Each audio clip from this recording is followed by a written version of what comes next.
tamatavy aleo atoboko fideranan'andriamanitra ny taona vaovao e eo ambany fehina ndre matoby ny tanànany Tomasina nantenana Rakotomirina tamatavy midera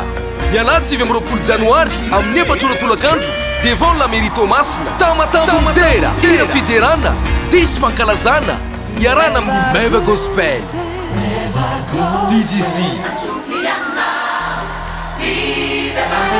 Jauz Band tamatavy midera vidim-pidirana billet simple 5 000 ariary invitation 50 000 ariary infoline 034 01 472 41 034 61 053 42 032 65 274 89